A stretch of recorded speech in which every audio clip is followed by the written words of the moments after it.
આપણા રોજિંદા જીવનમાં ઇલેક્ટ્રિસિટી મહત્વનો ભાગ ભજવે છે। આપણા ઘરમાં ચાલતા દરેક ઉપકરણ ઇલેક્ટ્રિસિટી પર આધારિત છે। આપણા ઘરમાં વપરાતી ઇલેક્ટ્રિસિટી બે પ્રકારની હોય છે, એક એસી કરંટ અને બીજી ડીસી કરંટ। આજે આપણે એસી કરંટ અને ડીસી કરંટ વચ્ચે શું તફાવત હોય છે તેની માહિતી આ વિડીયોના માધ્યમથી મેળવીશું। એસી કરંટનું પૂરું નામ થાય છે અલ્ટરનેટિવ કરંટ, જ્યારે ડીસી કરંટનું પૂરું નામ થાય છે ડાયરેક્ટ કરંટ। એસી કરંટમાં ફેઝ અને ન્યુટ્રલ પર કામ કરે છે।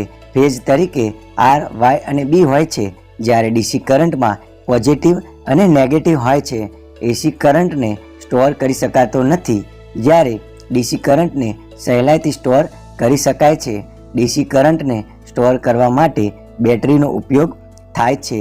ફ્રીજ, વોશિંગ મશીન, એસી, પંખો વગેરે એસી ઉપકરણ છે, જ્યારે ટીવી, મોબાઈલ, કોમ્પ્યુટર વગેરે ડીસી ઉપકરણ છે। એસી કરંટને સહેલાઈથી ટ્રાન્સફર કરી શકાય છે, જ્યારે ડીસી કરંટને સહેલાઈથી ટ્રાન્સફર કરી શકાતો નથી અને મુશ્કેલ અને કોસ્ટલી છે। એસી કરંટને દૂર દૂર સુધી ટ્રાન્સફર કરી ટ્રાન્સફોર્મરની મદદથી વોલ્ટેજમાં વધારો કે ઘટાડો કરી શકાય છે, જ્યારે ડીસી કરંટમાં વધારો કે ઘટાડો થઈ શકતો નથી।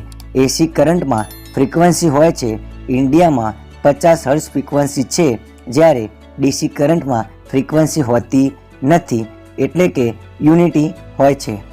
એસી કરંટમાં 50 હર્ટ્ઝ ફ્રીક્વન્સીનો મતલબ થાય છે 1 સેકન્ડમાં એસી કરંટની 50 સાયકલ પૂરી થાય, એટલે કે ફ્રીક્વન્સી 0 થી પોઝિટિવ થશે અને ત્યારબાદ 0 પર આવશે અને નેગેટિવ બાજુમાં આવીને એક સાયકલ પૂરી કરશે, જેને આપણે 1 હર્ટ્ઝથી ઓળખીશું।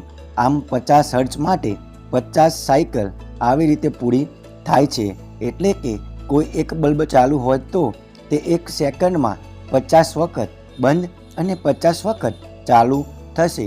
આ વસ્તુ નળી આંખે જોઈ શકાતી નથી।